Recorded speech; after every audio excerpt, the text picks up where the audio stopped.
Hi students.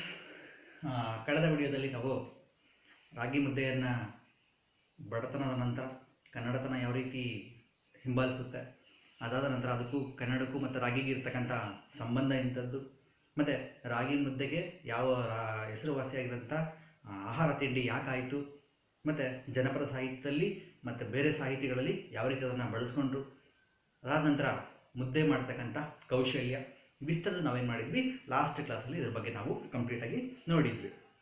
So ಅದನ್ನು ನಾವು ಇವತ್ತು ಮುಂದುವರ್ಸೋದಾದರೆ ಮುದ್ದೆ ಮಾಡ್ತಕ್ಕಂಥದ್ದು ನಾವು ಕಲಾತ್ಮಕತೆ ಅಂತ ನಾವು ಹೇಳಿದ್ವಿ. ಹಳೆಯ ಒಂದು ಜೀವನ ಶೈಲಿ ಇವತ್ತು ನಾವು ಮತ್ತೆ ಪಡೀಲಿಕ್ಕೆ ಸಾಧ್ಯ ಇಲ್ಲ ಅಂತಲೂ ಕೂಡ ಅದನ್ನು ನಾವೇನು ಮಾಡಿದ್ವಿ ಲಾಸ್ಟ್ ಕ್ಲಾಸಲ್ಲಿ ರಿಮೈಂಡ್ ಮಾಡ್ಕೊಂಡಿದ್ವಿ.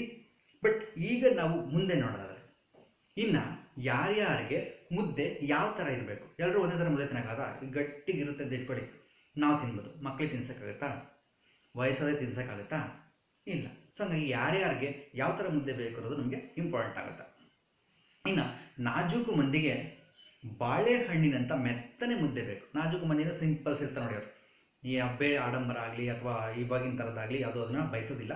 ಅಂಥ ನಾಜೂಕು ಮಂದಿಗೆ ಬಾಳೆಹಣ್ಣಂಥ ಮೆತ್ತನೆ ಮುದ್ದೆ ಬೇಕು, ಸ್ಮೂತಾಗಿರಬೇಕು. ಎಸ್ಪೆಷಲಿ ನನಗೂ ಕೂಡ ಸೇಮ್ಸ್ ಅದನ್ನೇ ಹೇಳಿದೆ. ಇನ್ನು ದುಡಿಯುವ ಜನಕ್ಕೆ ಯಾರು ಕಷ್ಟಪಟ್ಟು ಮೈ ಮುರಿದು ದುಡಿತಾರೆ ಅಂಥವ್ರಿಗೆ ಮಾತ್ರ ಹೆಂಗಿರ್ಬೇಕು ಮುದ್ದೆ, ಗೋಡೆಗೆ ಎಸರೆ ಪುಟಿಬೇಕು, ಮೀನ್ಸ್ ವಾಪಸ್ ನಮ್ಮ ಬರೀ ಬಂದು ಕ್ಯಾಶ್ ಇಟ್ಕೊಳೋ ಥರ ಇರಬೇಕು ಅಂಥ ಮುದ್ದೆ. ಯಾಕೆ ಗಟ್ಟಿ ಮುದ್ದೆ ಬೇಕು? ಯಾಕೆ ಹೇಳಿ, ಗಟ್ಟಿ ಮುದ್ದೆ ಆದರೆ ಸ್ವಲ್ಪ ಬೇಗ ಜೀರ್ಣ ಆಗಲ್ಲ, ಸ್ವಲ್ಪ ಜಾಸ್ತಿ ಹೊತ್ತು ತಮ್ಮ ಎನರ್ಜಿನ ಕಾಪಾಡ್ಕೋಬೋದು. ಅದೇ ಸ್ವಲ್ಪ ತೆಳುವಾಗಿರಂಗುತ್ತೆ, ಬೇಗ ಜೀರ್ಣ ಆಗೋಗುತ್ತೆ. ಅದಕ್ಕೆ ಅವ್ರು ಹೇಳ್ತಾರೆ ಗೋಡೆಗೆ ಎಸರೆ ಪುಟಿಬೇಕು, ಅಂತಹ ಮುದ್ದೆ ಅವ್ರಿಗೆ ಇರಬೇಕು. ಏಕೆ? ಮತ್ತು ರಾಗಿಯಲ್ಲಿ ಹಾಗಾದರೆ ಯಾವ ಅಂಶ ಅಷ್ಟೊಂದು ನಿಮಗೆ ಶಕ್ತಿಯನ್ನು ಕೊಡಲಿಕ್ಕೆ ಸಾಧ್ಯ ಆಗುತ್ತೆ? ಇದು 1 ಮಾರ್ಕ್ ಕೊಡೋ ಕ್ವಶನ್ನು ರೈಸ್ ಆಗುತ್ತೆ. ರಾಗಿಯಲ್ಲಿ ಕಾರ್ಬೋಹೈಡ್ರೇಟ್ ಇರುತ್ತೆ. ಸೈನ್ಸಲ್ಲಿ ನಿಮಗೆ ಇದ್ರ ಬಗ್ಗೆ ಕಾರ್ಬೋಹೈಡ್ರೇಟ್ ಬಗ್ಗೆ ನಿಮಗೆ ತುಂಬ ಚೆನ್ನಾಗಿ ಗೊತ್ತಿರುತ್ತೆ. ಆ ಕಾರ್ಬೋಹೈಡ್ರೇಟ್ ಅಂಶ ಸ್ವಲ್ಪವೇ ಬಿಡುಗಡೆಯಾಗೋದ್ರಿಂದ ಮುದ್ದೆ ಜೀರ್ಣವಾಗೋದಕ್ಕೆ ಸ್ವಲ್ಪ ಸಮಯ ತಗೊಳುತ್ತೆ. ಸೊ ಈ ಕಾರಣಕ್ಕೋ ಏನೋ ಶ್ರಮಿಕರಿಗೆ ರಾಗಿ ಮುದ್ದೆ ಊಟವೇ ತುಂಬ ಅಚ್ಚುಮೆಚ್ಚು ಅಂತೇಳಿ ನಮಗಿಲ್ಲಿ ಗಮನಿಸ್ತೀವಿ. ರಾಗಿ ಮುದ್ದೆಯಲ್ಲಿ ಯಾವ ಅಂಶ ಇದೆ? ಕಾರ್ಬೋಹೈಡ್ರೇಟ್ ಇದೆ. ಕಾರ್ಬೋಹೈಡ್ರೇಟು ಸ್ವಲ್ಪವೇ ಬಿಡುಗಡೆ ಆಗುತ್ತೆ. ಹಾಗಾಗಿ ಲಾಂಗ್ ಟೈಮ್ ಎನರ್ಜಿನ ಸೇವ್ ಮಾಡ್ಕೊಳ್ಳೋದಕ್ಕೆ, ಅದಕ್ಕೆ ಯಾರು ಕಷ್ಟಪಟ್ಟು ಕೆಲಸ ಮಾಡ್ತಕ್ಕಂಥ ಶ್ರಮಿಕರಿದ್ದಾರೆ ಆ ಶ್ರಮಿಕರೆಲ್ಲರೂ ಕೂಡ ರಾಗಿ ಮುದ್ದೆಯನ್ನು ಯಾಕೆ ಇಷ್ಟಪಡ್ತಾರೆ ಅಂದರೆ ಇಸ್ ಅ ರೀಸನ್. ಪುಟಿಯುವ ಚೆಂಡಿನಂಥ ಮುದ್ದೆ ಅಂತಂದಲ್ಲ, ಆಗಲೇ ಹೇಳಿದ್ರೆ ಗೋಡೆಗೆ ವಾಪಸ್ ಬರಬೇಕು ಅಂತ. ಇಂಗ್ಲೀಷ್ನಲ್ಲಿ ಅದಕ್ಕೆ ರಾಗಿ ಬಾಲ್ ಅಂತ ಕರೀತಾರೆ. ಇಂಗ್ಲೀಷ್ನಲ್ಲಿ ರಾಗಿ ಬಾಲ್, ರಾಗಿ ಚೆಂಡು ಅಂತ ಕರೀತಾರೆ, ರೌಂಡ್ಗಿರೋದಕ್ಕೆ. ಸೊ ಯಾಕೆ ಇದನ್ನು ರಾಗಿ ಬಾಲ್ ಅಂತ ಕರೆದ್ರು? ಪ್ರಶ್ನೆ ಮೂಡಬೇಕು ನಿಮ್ಮಲ್ಲಿ. ಇದಕ್ಕೊಂದು ಸ್ವಾರಸ್ಯಕರವಾದಂಥ ಒಂದು ಸಂಗತಿ ಇದೆ. ಒಂದು ಕತೆ ಅಲ್ಲ, ಅದು ರಿಯಲ್ ಆಗಿ ನಡೆದಿರುವಂಥದ್ದೇ. ಜರ್ಮನಿಯಲ್ಲಿ ವಿಶ್ವಕಪ್ ಫುಟ್ಬಾಲ್ ಪಂದ್ಯಾವಳಿ ನಡೀತಾ ಇರುತ್ತೆ. ಜರ್ಮನಿಯಲ್ಲಿ ವಿಶ್ವಕಪ್ ಪಂದ್ಯಾವಳಿ ನಡೀತಾ ಇದ್ದ ದಿನ ಸುಮಾರು ಇಸ್ವಿ ಬಂದು ನಿಮಗೆ 2006 ಅದು 2006ನೇ ಇಸ್ವಿನಲ್ಲಿ ಆ ಫುಟ್ಬಾಲ್ ಪಂದ್ಯಾವಳಿ ನಡೀತಾ ಇತ್ತು. ಸಮಯದಲ್ಲಿ ಕ್ರೀಡಾಂಗಣದಲ್ಲಿ ಕಚೇರಿಯ ಕ್ಯಾಂಟೀನ್ ಇರುತ್ತೆ. ಆ ಕ್ಯಾಂಟೀನಲ್ಲಿ ವಾರಕ್ಕೆ 2 ದಿನ ಮುದ್ದೆ ಮಾಡ್ತಾರೆ. ಎಲ್ಲಿ? 2006 ವರ್ಲ್ಡ್ ಕಪ್ ನಡೀತಾ ಇದೆ ಫುಟ್ಬಾಲು. ಆ ಸಮಯದಲ್ಲಿ ಅಲ್ಲೇ ಪಕ್ಕದಲ್ಲಿ ಊಟದ ಕ್ಯಾಂಟೀನ್ ಇದೆ. ಆ ಕ್ಯಾಂಟೀನಲ್ಲಿ ವಾರಕ್ಕೆ 2 ದಿನ ಮುದ್ದೆ ಮಾಡ್ತಾಯಿದ್ರು. ಇಂಥ ಮುದ್ದೆ ಮಾಡೋಂಥ ಸಮಯದಲ್ಲಿ ಆ ಕ್ಯಾಂಟೀನ್ನ ಮೆನು ಫಲಕದ ಪಟ್ಟಿಯಲ್ಲಿ ಮುದ್ದೆಯನ್ನು ಮಾಡುವಂಥ ಒಂದು ನಿರ್ಣಯ ಜಾರಿಯಲ್ಲಿತ್ತು. ಸೊ ಆ ಮೆನುನಲ್ಲಿ ಹಾಕಿದ್ರು ಏನಂತ? ರಾಗಿ ಬಾಲ್ ಅಂತ ಮೆನ್ಷನ್ ಮಾಡಿದ್ದಾರೆ. ಅಲ್ಲಿ ಮುದ್ದೆ ಮಾಡೋದು ವಾರಕ್ಕೆ 2 ದಿನ ಅಂತ ಇದೆ, ಅದರಲ್ಲಿ ಮೆನ್ಷನ್ ಮಾಡಿದ್ದಾರೆ. ಆ ಪಟ್ಟಿಯಲ್ಲಿ ಮೆನುವಿನ ಲಿಸ್ಟಲ್ಲಿ ರಾಗಿ ಮುದ್ದೆ ಇದೆ. ಈ ಬಾಲ್ಗಳನ್ನು ತಟ್ಟೆಯಲ್ಲಿ ಇಟ್ಕೊಂಡು ತಿನ್ನೋದು. ಅದನ್ನು ಹೆಂಗೆ ಹೇಳ್ತಾನೆ? ತುಟಿ ಬಣ್ಣ ಕೆಡದಂತೆ ಚಮಚಿಯಲ್ಲಿ ತಿನ್ನುವ ಚೆಲುವೆಯರು. ಮುದ್ದೆ ತಿನ್ನೋಕ್ಕೂ ಕಲಿಯಬೇಕು, ಪ್ಲಸ್ ತಲೆಬೇಕು. ಅದನ್ನೇ ಹೇಳ್ತಾನೆ, ತುಟಿ ಬಣ್ಣ ಕೆಡದಂತೆ. ಅದರಲ್ಲೂ ನಮ್ಮ ಹೆಣ್ಮಕ್ಳು ನೀಟಾಗಿ ತುಟಿ ಬಣ್ಣ ಮೀನ್ಸ್ ಆ ಲಿಪ್ಟಿಕನ್ನು ಹಾಕೊಂಡ್ಬಿಟ್ಟಿರ್ತಾರೆ, ತುಂಬ ಚೆನ್ನಾಗಿ ಮೇಕಪ್ ಹಾಕೊಂಡಿರ್ತಾರಲ್ಲ, ಕೆನ್ನೆ ರೋಜು ಲಿಪ್ಟಿಕ್ಕು ಏನೋ, ಅದು ಹಾಳಾಗಬಾರ್ದಲ್ಲ. ಮುದ್ದೆ ತಿನ್ಬೇಕಾದ್ರೆ ಏನಾಗುತ್ತೆ, ಇಟ್ಕೊಂಡ್ರೆ ಬಣ್ಣ ಎಲ್ಲ ಒಳಗಡೆ ಹೋಗ್ಬಿಡುತ್ತಲ್ಲ, ಮತ್ತು ತಿರ್ಗಾ ಹೊಸ್ದಾಗಿ ಹಾಕೋಬೇಕಲ್ಲ. ಅದಕ್ಕೋಸ್ಕರ ಏನು ಮಾಡ್ತಾರಪ್ಪ ಅಂದರೆ ತುಟಿ ಬಣ್ಣ ಕೆಡದಂತೆ ಚಮಚೆಯಲ್ಲಿ ತಿಂತಾರೆ. ಏನು ಮಾಡೋದು? ಸ್ಪೂನ್ನ ತೊಗೊಂಡು ಮುದ್ದೆನ ಹಾಕೊಂಡು ಕಟ್ ಮಾಡಿಕೊಂಡು ಹಾಂಗೆ ಇಟ್ಕೊಂಡು ಒಳಗಡೆ ಇಟ್ಕೊಳ್ಳೋದು. ಇಡೀ ಮುದ್ದೆಯನ್ನು ಒಮ್ಮೆ ಎತ್ತಿಕೊಂಡು ಕಚ್ಚಿ ತಿನ್ನುವ ಚೆನ್ನಿಗರ ಕಾರಣದಿಂದ ಕ್ಯಾಂಟೀನ್ ಒಂಥರ ರಸಮಯ ಸನ್ನಿವೇಶವನ್ನು ಸೃಷ್ಟಿಸ್ತಾ ಇತ್ತು. ಮುದ್ದೆ ಮಾಡೋದು ಒಂದು ಕಡೆ ಆದರೆ ಆ ಮುದ್ದೆ ತಿನ್ನುವಂಥ ಕಲೆಯಲ್ಲಿ ಡಿಫ್ರೆಂಟ್ ಇತ್ತಲ್ಲ. ಹಿಂಗೆ ಈ ಚಂದುಳ್ಳಿ ಚಿಲವಿಯರು ಸ್ಪೂನಲ್ಲಿ ಮುದ್ದೆ ತಿಂತಾಯಿದ್ರು. ಇನ್ನು ಕೆಲವು ನಮ್ಮ ಗಂಡು ಮಕ್ಕಳು ಬಿಡಿ ಹಾಕೊಂಡು ಒಂದು ಮುದ್ದೆ ತಗೊಂಡು ಕಚ್ಚಿ ಸಾರಲ್ಲಿ ಎದ್ಕೊಳ್ಳೋದು, ಕಚ್ಚಿ ತಿನ್ನುವಂಥದ್ದು.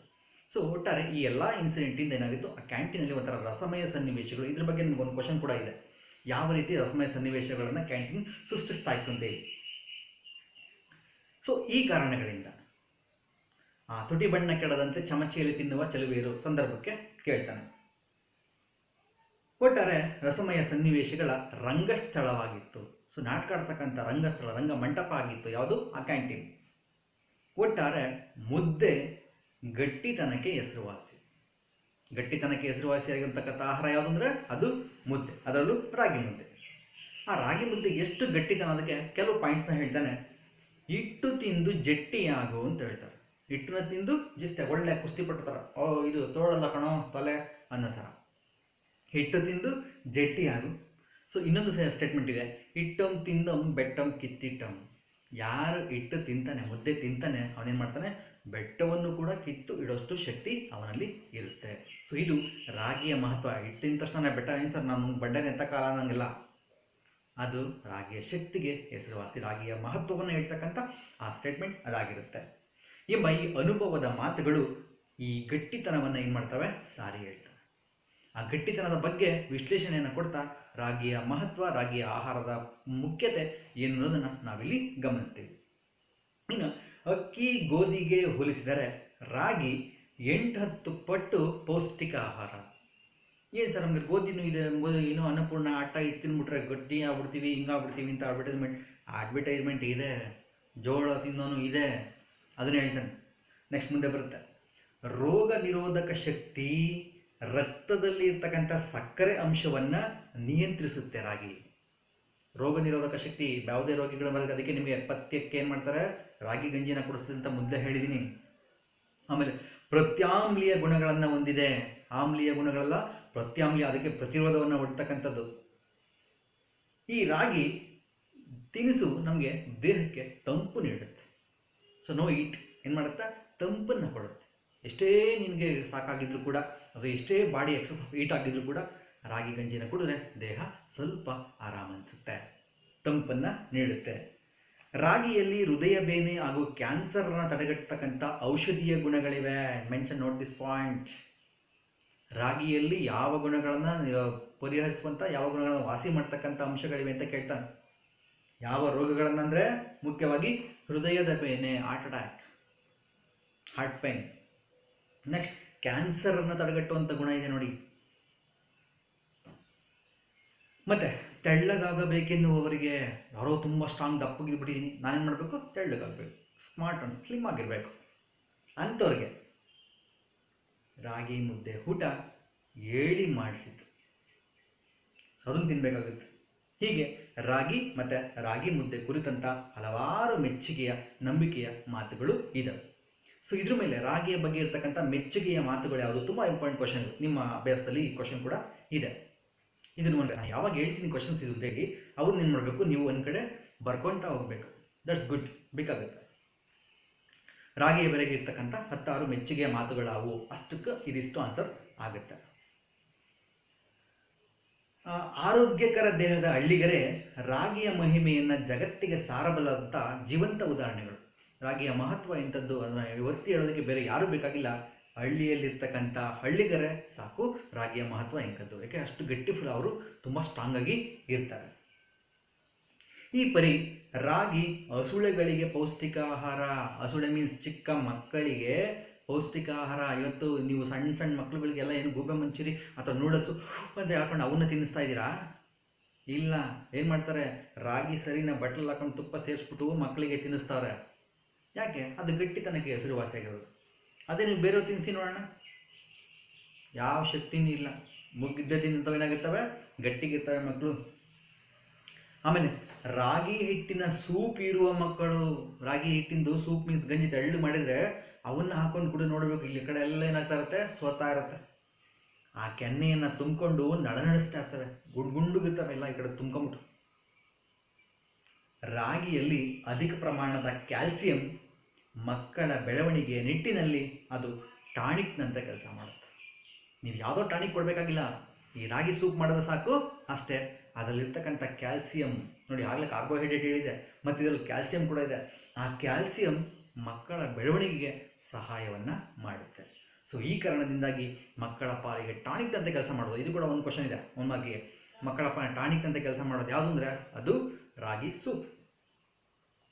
ಮತ್ತು ಇದಿಷ್ಟು ಆದರೆ ರಾಗಿ ಮುದ್ದೆ, ರಾಗಿ ಮಾಡ್ತಕ್ಕಂಥ ಗುಣಗಳು, ಮತ್ತು ಯಾವ ರೀತಿ ಯಾರ್ಯಾರಿಗೆ ಎಂತೆಂಥ ರಾಗಿ ಮುದ್ದೆ ಬೇಕು, ಮತ್ತು ರಾಗಿಯಲ್ಲಿ ಏನು ಶ್ರೇಷ್ಠತೆ ಇದೆ, ಅದರಲ್ಲಿ ಏನು ಪೌಷ್ಟಿಕತೆ ಇದೆ ಅನ್ನೋದಾದರೆ, ನೆಕ್ಸ್ಟು ರಾಗಿ ಮುದ್ದೆ ಯಾವ ಸಾರಿನೊಂದಿಗೆ ಹೊಂದಿಕೆಯಾಗುತ್ತದೆ, ಇದು ನಾನು ಮುನ್ನೇ ಕೇಳ್ತೀನಿ ಕ್ವಶನ್ನ, ಸೊ ಹೇಳಬೇಕು. ಸೊ ನೆಕ್ಸ್ಟು ಈ ವಿಡಿಯೋ ನೋಡಿದ ನಂತರ ನನಗೆ ರಿಪ್ಲೈ ಕೊಡಬೇಕು. ನಾನು ನಿಮಗೆ ಕ್ವಶನ್ಸ್ ಕೇಳೋಕ್ಕೋಗಲ್ಲ. ಕ್ವಶನ್ಸ್ ಕೇಳೋಕ್ಕಿಂತ ಮುಂಚೆ ನೀವೇನು ಮಾಡಬೇಕು, ರಾಗಿ ಮುದ್ದೆ ಯಾವ ಯಾವ ಹೆಸರು ಮೀನ್ಸ್ ಸಾರಿನೊಂದಿಗೆ ಚೆನ್ನಾಗಿ ಹೊಂದ್ಕೊಳ್ಳುತ್ತೆ, ಪುಸ್ತಕದಲ್ಲಿರೋದನ್ನ ಬಿಟ್ಬಿಡಿ, ನಿಮ್ಮ ಸ್ವಂತವಾಗಿ ನೀವು ವಾಯ್ಸ್ ಮೆಸೇಜ್ ಕಳಿಸ್ಬೋದು, ಏನು ತಪ್ಪೇನಿಲ್ಲ. ಯಾಕೆಂದರೆ ಹಿಂದೂ ಮುಂದೆ ನೋಡ್ತೀರಿ, ನಾನು ಕ್ವಶನ್ಸ್ ಕೇಳ್ತಿದ್ದಂಗೆ ಆನ್ಸರ್ ಮಾಡಲಿಕ್ಕೆ ಹಿಂದೂ ಮುಂದೆ ನೋಡ್ತೀರಿ. ಭಯ ಬೇಡ, ಧೈರ್ಯವಾಗಿ ರೆಸ್ಪಾನ್ಸ್ ಮಾಡಿ. ಓಕೆ, ಇಮ್ಮಿಡಿಯೇಟ್ಲಿ ರಿಯಾಕ್ಟ್ ಮಾಡಿ. ನಿಮ್ಮೆಲ್ಲರ ಪ್ರಶ್ನೆಗಳಿಗೆ ನಾನು ಉತ್ತರ ಕೊಡ್ತೀನಿ. ಭಯ ಬೇಡ, ಚಿಂತೆ ಬೇಡ. ಅದನ್ನೇ ಹೇಳ್ತೇನೆ, ಯಾವ ಸಾರಿನೊಂದಿಗೆ ಚೆನ್ನಾಗಿ ಹೊಂದ್ಕೊಳ್ಳುತ್ತೆ. ಸೊ ನಾನು ಈ ಕ್ಲಾಸ್ನ ಇಲ್ಲಿಗೆ ಏನು ಮಾಡೋದು, ನಾನು ಹೋಮ್ವರ್ಕ್ ಕೊಟ್ಬಿಡ್ತಾ ಇದ್ದೆ, ಬಟ್ ಕ್ಲಾಸ್ನ ಕಂಟಿನ್ಯೂ ಮಾಡ್ತಾ ಇರೋದ್ರಿಂದ ಆನ್ಸರ್ ಕೂಡ ಇಲ್ಲಿ ಬಂದಿರುತ್ತೆ. ಬಟ್ ನಿಮ್ಮದೇ ಆದಂಥ ಸ್ಟೇಟ್ಮೆಂಟ್ಸ್ನ ನೀವು ಕೊಡಿ. ಹಾಗೆ ನೋಡಿದರೆ ಮುದ್ದೆ ಯಾವ ಹೆಸರಿನೊಂದಿಗೆ, ಹೆಸರು ಇದನ್ನು ಬಳಸ್ತಾರೆ ಇಲ್ಲಿ, ಹೆಸರು ಮೀನ್ಸ್ ಸಾರು, ಸಾರಿ ನೇಮ್ ಅಲ್ವಾ ಸರ್, ಅದು ನೇಮ್ ಬೇರೆ, ಅದು ಈ ಹೆಸರು ಬರೆದ್ರೆ ಅದು ನೇಮ್ ಆಗುತ್ತೆ. ಬಟ್ ಇಲ್ಲಿ ಈ ಹೆಸರು, ಹೆಸರು ಮೀನ್ಸ್ ಸಾರು. ಹಳ್ಳಿ ಕಡೆ ನಾವನ್ನ ಪರಿಭಾಷೆಯಲ್ಲಿ ಹೆಸರು ಅಂತ ಕರಿತೀವಿ. ಯಾವ ಸಾರನ್ನ ಮಾಡಿರಿ ನೀವು, ಅದಕ್ಕೇನಾಗುತ್ತೆ, ಚೆನ್ನಾಗಿ ಮ್ಯಾಚಪ್ ಆಗುತ್ತೆ. ಅದರಲ್ಲೂ ಮುಖ್ಯವಾಗಿ ಕಿವುಚಿದ ಸಾರು ಇರ್ಬೋದಿದೆಯಾ ಬಾಯಲ್ಲಿ, ಕಿವುಚಿದ ಸಾರು, ಮೆಣಸಿನ್ಕಾಯಿ, ಬೆಳ್ಳುಳ್ಳಿ, ಕೊತ್ತಂಬರಿ ಸೊಪ್ಪು, ಒಂದು ಬೇಯಿಸಿದ ಟೊಮೊಟೊ, ಒಂದು ಬೇಯಿಸಿದ ಬದನೆಕಾಯಿ, ಒಂದಿಷ್ಟು ಉಪ್ಪು ಹಾಕಿ ಚೆನ್ನಾಗಿ ಬಿಸಿನೀರಲ್ಲಿ ಕಿವುಚ್ಬಿಟ್ಟು ಈ ಮುದ್ದೆ ಜೊತೆ ತಿನ್ನಿರಿ, ಹೆಂಗಿರುತ್ತೆ ಗೊತ್ತಾ, ವಾರವ ಅದ್ಭುತ. ನೆಕ್ಸ್ಟ್ ಸೊಪ್ಪು ಸಾರು, ಯಾವ ಸೊಪ್ಪನ್ನು ಹಾಕಿ ಸಾರು ಮಾಡಿ, ಹಾಕುವಂಥ ಸೊಪ್ಪು ಹಾಕಿ ದಯವಿಟ್ಟು, ಕಂಡೀಷನ್ ಸಪ್ಲೈ. ನೆಕ್ಸ್ಟ್ ಇತ್ಕವರೆ, ಇಸ್ಕಿದ ಬೇಳೆ, ಅವರೆಕಾಳನ್ನ ಇಸ್ಕಿ ಸುಲಿಬಿಟ್ಟು ಏನು ಮಾಡ್ತೀವಿ, ಇಸ್ಕಿರ್ತೀವಿ ನೋಡಿ, ಅದು ಇತ್ಕವರೆ. ಮೊಳಕೆ ಹೊಡೆದ ಹುರುಳಿಕಾಳು ಸಾರು, ಮೇ ಬಿ ಇವತ್ತು ಇದನ್ನೇ ಮಾಡ್ತಾರೆ ಅನ್ಸುತ್ತೆ ಇಲ್ಲಿ. ಆ ಮೊಳಕೆ ಹೊಡೆದಂಥ ಹುರುಳಿಕಾಳು ಸಾರು, ಉಪ್ಪು ಮೆಣಸಿನ್ಕಾಯಿ ಗೊಜ್ಜು, ಬರೀ ಜಸ್ಟ್ ಉಪ್ಪು ಮೆಣಸಿನ್ಕಾಯಿ ಬೆಳ್ಳುಳ್ಳಿ ಇಷ್ಟೇ ಕುಚ್ಬಿಟ್ರೆ ಸಾಕು, ಉಪ್ಪು ಮೆಣಸಿನ್ಕಾಯಿ ಗೊಜ್ಜು. ಇವೆಲ್ಲ ಆದಮೇಲೆ ಕೋಳಿ ಸಾರು, ನೀರು ಬರ್ತಾಯಿದೆ ಬಾಯಲ್ಲಿ, ಕೋಳಿ ಸಾರು. ಹೀಗೆ ಎಲ್ಲದರೊಂದಿಗೆ ರಾಗಿ ಹಿಟ್ಟು ಅಂದರೆ ರಾಗಿ ಮುದ್ದೆ ಅನುರೂಪ ಜೋಡಿಯಾಗಬಲ್ಲದು. ರಾಗಿ ಮುದ್ದೆ ಯಾವ ಹೆಸರೊಂದಿಗೆ ಚೆನ್ನಾಗಿ ಹೊಂದ್ಕೊಳ್ಳುತ್ತೆ ಅಂದರೆ ಇವಿಷ್ಟು ಬರುತ್ತೆ. ಸರಿ, ಯಾವುದು ಇಲ್ಲ ಹೋಗಲಿ, ಇಲ್ಲ ಸರ್ ನಮ್ಮಲ್ಲಿ ಕೋಳಿ ಸಾರಿಲ್ಲ, ಸೊಪ್ಪು ಸಾರು ಮೊದಲೇ ಇಲ್ಲ, ಕಿವುಚ್ಕೊಳಕ್ಕೂ ಆಗಲ್ಲ, ಬೇಡ. ಕೊನೆಗೆ ನೀರು ಮಜ್ಜಿಗೆ ಆದರೂ ಸಾಕು. ಆ ಮಜ್ಜಿಗೆಯಲ್ಲಿ ಮುದ್ದೆಯನ್ನು ಏನು ಮಾಡೋದು, ಕಲಕಿ, ನೀರು ಮಜ್ಜಿಗೆ ಇರುತ್ತಲ್ಲ, ಆ ಮುದ್ದೆ ಒಳಗಡೆ, ಮಜ್ಜಿಗೆ ಒಳಗಡೆ ಈ ಮುದ್ದೆನ ಹಾಕ್ಕೊಂಡು ಚೆನ್ನಾಗಿ ಕದಬಿಡಿ. ಎಷ್ಟೋ ದಿವಸ ನಾವು ಸ್ಕೂಲಿಂದ ಬಂದ ಮೇಲೆ ಇದೇ ಕೆಲಸ ಮಾಡಿರೋರು. ಅದರಲ್ಲಿ ಕದರಿ ಆ ಕುಡಿತಕ್ಕಂಥ ಸುಖ ಇದೆಯಲ್ಲ, ಎಲ್ಲೂ ಸಿಗಲ್ಲ ಕಣ್ರಿ. ಉಪ್ಪು ಮೆಣಸಿನಕಾಯಿನ ಗೊಜ್ಜಿನೊಂದಿಗೆ ಮುದ್ದೆಯನ್ನು ಮಾಡ್ತಾರೆ. ಅದಕ್ಕೆ ಮಾಡ್ತಾರೆ, ಕೆಲವರು ಮಾಡ್ತಾರಪ್ಪ ಅಂದರೆ ಉಪ್ಪು ಮೆಣಸಿನ ಕೊಟ್ಟು ಖಾರ ಮುದ್ದೆ ಅಂತ ಮಾಡ್ತಾರೆ, ಹಾಕಿ ಚೆನ್ನಾಗಿ ಜಜ್ಜು ಇನ್ನು ಅದ್ಮಿ ಅದನ್ನು ಮುದ್ದೆ ಮಾಡ್ತಾರೆ. ಅದನ್ನು ಹಂಗೆ ತಿನ್ಬೋದು, ನೀವು ಯಾವ ಸಾರು ಬೇಕಾಗಿಲ್ಲ, ತುಂಬ ಚೆನ್ನಾಗಿರುತ್ತೆ. ಹೀಗೆ ಉಪ್ಪು ಮೆಣಸಿನಕಾಯಿ ಗೊಜ್ಜಿನೊಂದಿಗೆ ಮುದ್ದೆಯನ್ನು ಮೆಲ್ಲುವಂಥ ಆನಂದವನ್ನು ಅನುಭವಿಸಿದರೆ ಬಲ್ಲವರು. ಯಾರು ಅನುಭವಿಸಿರ್ತಾರೆ ಅವ್ರಿಗೆ ಗೊತ್ತಿರುತ್ತೆ. ಅಟ್ಲೀಸ್ಟ್ ಈ ವಿಡಿಯೋ ನಾನು ನೋಡಿದ ಮೇಲೆ ಆದರೂ ಏನು ಮಾಡಿ, ನೀವು ಒಂದ್ಸತಿ ನಿಮ್ಮ ಮನೆಗೆ ಹೋಗಿ ಒಂದ್ಸತಿ ಇದನ್ನು ಇಷ್ಟೆಲ್ಲ ಒಂದು ಟ್ರೈ ಮಾಡಿ. ಟ್ರೈ ಮಾಡಿ, ಒಳ್ಳೆ ರೀತಿಯಲ್ಲಿ ಟ್ರೈ ಮಾಡಿ. ಏನಾದರೂ ಕೆಟ್ಟದ್ದು ನನ್ನ ಸ್ವಂತೆಯಲ್ಲೂ ಬಳಸಬೇಡಿ. ಅದು ಈ ಮುದ್ದೆ ತಿನ್ನುವಂಥ ಸವಿ ಇದೆಯಲ್ಲ, ಹೇಳಲಿಕ್ಕಾಗಲ್ಲ. ಪದಗಳಿಗೆ ನಿಲುಕದ ರಸಾನುಭವ ಅದು. ಹೇಳಲಿಕ್ಕೆ, ಎಕ್ಸ್ಪ್ಲೇನ್ ಮಾಡಲಿಕ್ಕೆ ಪದಗಳೇ ಸಿಗೋದಿಲ್ಲ. ಅಂತಹ ರಸದ ಅನುಭವವನ್ನು ನೀಡ್ತಕ್ಕಂಥದ್ದು ಈ ಸವಿ. ಅದಕ್ಕೆ ಹೇಳ್ತಾನೆ, ಅದು ಪದಗಳಿಗೆ ನಿಲುಕದ ರಸಾನುಭವ. ಯಾವ ಪಾಯಿಂಟ್ನ ಒತ್ತಿ 2-3 ಸತಿ ಹೇಳ್ತೀವಿ ಅಂದರೆ ಅದು ಸಂದರ್ಭಕ್ಕೆ ತುಂಬ ಇಂಪಾರ್ಟೆಂಟ್ ಆಗಿರುತ್ತೆ. ಅದು ಪದಗಳಿಗೆ ನಿಲುಕದ ಅಂದರೆ ಪದಗಳಲ್ಲಿ ನಾವು ಎಕ್ಸ್ಪ್ಲೇನ್ ಮಾಡಲಿಕ್ಕೆ ಸಾಧ್ಯ ಇಲ್ಲದೆ ಇರತಕ್ಕಂಥ ಒಂದು ರಸಾನುಭವ ಆಗಿರುತ್ತೆ. ಸೊ ದೆನ್ ಇದಿಷ್ಟು ನಿಮ್ಮ ರಾಗಿ ಮುದ್ದೆ ಯಾವ ಸಾರಿನೊಂದಿಗೆ ಯಾವ ರೀತಿ ಹೊಂದ್ಕೊಳ್ಳುತ್ತೆ ಅನ್ನೋದನ್ನು ಈ ವಿಡಿಯೋದಲ್ಲಿ ನಿಮಗೆ ಹೇಳಿರ್ತೀನಿ. ಸೊ ನೆಕ್ಸ್ಟ್ ಇನ್ನು ಉಳಿದ ಭಾಗವನ್ನು ನಾವು ಮುಂದಿನ ವಿಡಿಯೋದಲ್ಲಿ ನೋಡೋಣ. Okay, thank you students.